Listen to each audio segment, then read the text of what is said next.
Hi everybody, I'm going at this one more time. I don't even know which take this is, but issues with the phone, so hopefully this works out. So looking ahead at the exam is going to be, they say, 45 minutes, all free response. So I think I heard Aiden Bailey said that the way to think about it would be like the three hardest FRQs you've ever come across, and going at that. And so, hey, good thing we've been practicing a lot with those and taking a look. And so, I'm going to use some more, try to pick apart different things. I think the big thing is going to be the how do you knows, the explain your reasoning, justify your answer. Interpret, those sort of things are going to be big because those sort of things you can't just fake. You have to actually show that you know those. So I expect that to really be the case. So here's an optimization problem. I've done this one a few times already myself, but hopefully this will be the last time. And so this is the situation. I'd say pause it, try to do it yourself, and then see what I do and see how it matches up. So hopefully the first thing you try to do was to draw a picture. So I'm going to draw a picture. And so we have the house. So we got the catio as 60 feet of fence to enclose the area for my cats to go outside and use potty. Supposing I made the area a rectangle. So I got the house here, and then it'd be a rectangle for the catio. Now, we didn't make it a rectangle because there's a tree right here. But this is the idea. Now, so with this, we'd obviously want to label some of those sides. You could pick whatever you like. So we'll go simple. We'll just say, hey, these are X's and this is Y. And the area is the thing we want to maximize. We want to produce the largest area. So we look for those est words in this case. So we're talking about the maximum area. So A would equal length times width. And then here, so we'd have areas, the length is the Y and the width is the X. Now, if we were to go with that, we probably only want to have two variables instead of three here. So there's that other part where it says, hey, you got 60 feet of fence. So that means that these three parts right here, these three blue parts, are going to make up 60 feet. So if that's 60 feet, we could write a little equation, 2x plus y equals 60. And then we'd have y equals 60, take away 2x. Substitute that back up here. And now this is a function only of x. And so that'd be 60 minus 2x times x. You can use the product rule if you like, but I think most people would prefer to distribute in that x and make a nice simple power rule problem. So there's still a, I scribble that out. A prime of x now would be 60 minus 4x. And whenever we're trying to find a new maximum or minimum, doesn't matter what it is, if it's a catio or just a function itself, then we set the derivative equal to 0. 60 take away 4x, or 4x equals 60. So we'd have x equals 15. So now this is a critical point, but that doesn't mean that it is the maximum. Now it is, but it doesn't mean that it is. So what we have to do is we have to justify our reasoning somehow. Now there's different ways. You can always compare. So number one, you can compare critical points with endpoints. And so it'd be talking about the endpoints of the domain. And in this case, the domain, the smallest x could possibly would be just slightly bigger than 0, so that would produce 0 area. And then, or it could be as large as 30 feet. So we check 0 and 30 and see what happens. And those are both going to give us a 0 area. And then we could plug 15 into our area function up here and see what that gives us. And it's definitely more than 0. Now, so there's that. Now, but the A different way would be to say, hey, what about the first or second derivative test? And so we'll take a look at the first derivative test. And so we already said that, hey, a prime of 15 is 0. Now what we're going to do, we're going to take a look at a prime of 14. So we're going to look to the left, less than 15, and that's going to be 4, which is greater than 0. And then we have a prime of 16, which is negative 4, and that's less than 0. So all of this is the work that goes along with it. Now we don't have to show plugging in, 14 and 16 into here and getting the, all the arithmetic. If you just wrote this, that's sufficient. But then what we want to do is we want to write a little bit of explanation of how that goes. And so we say, hey, since there's a critical point at, oh, cool. So trying to find ways to make this better and work this out. My wife's helping out big time. So hopefully we'll get this all straight away, but we'll finish this up. Since there's a critical point at x equals 15, and a of x, or the area, is increasing before x equals 15, and decreasing after x equals 15, then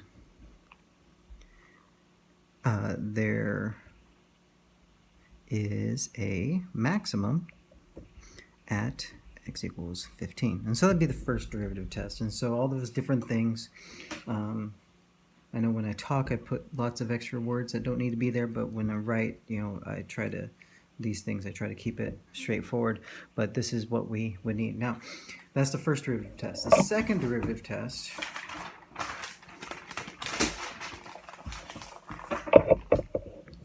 is similar, okay, so second derivative test.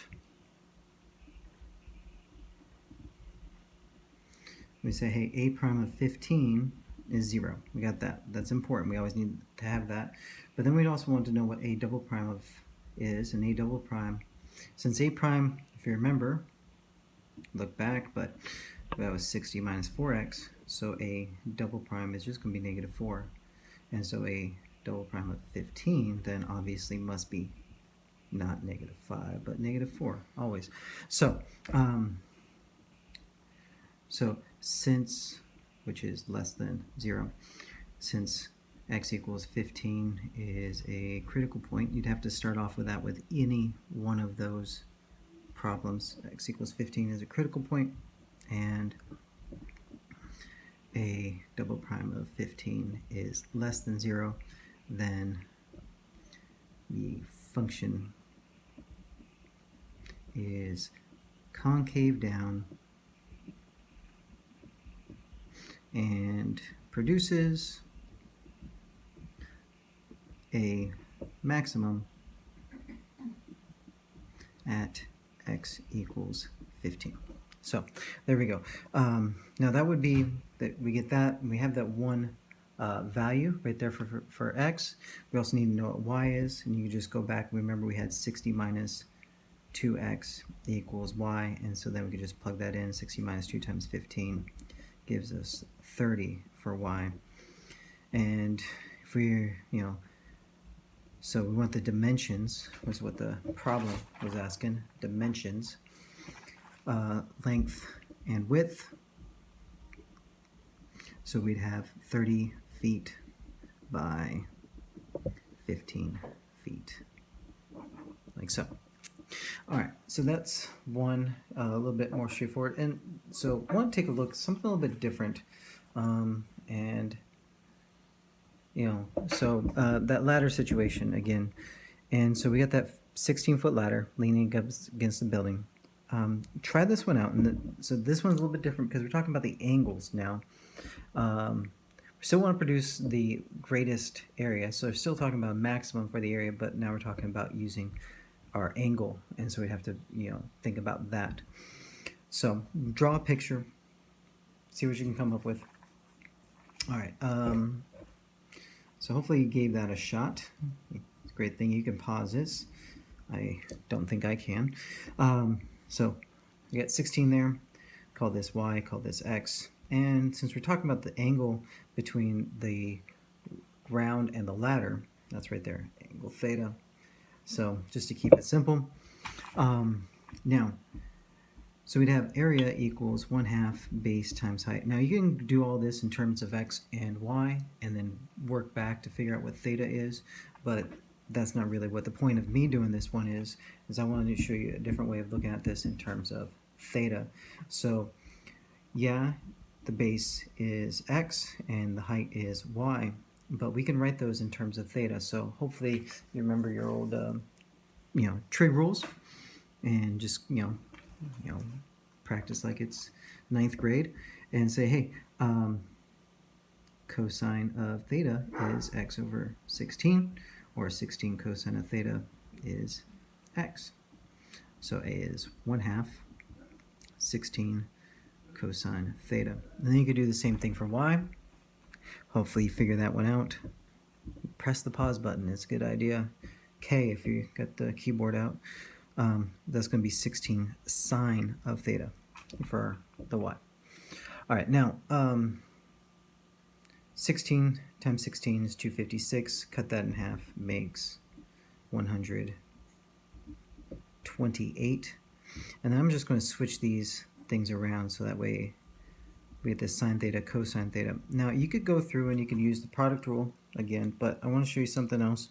Another reminder from trigonometry that sine of 2x equals 2 sine x cosine x. And so in this case, our x's are the thetas.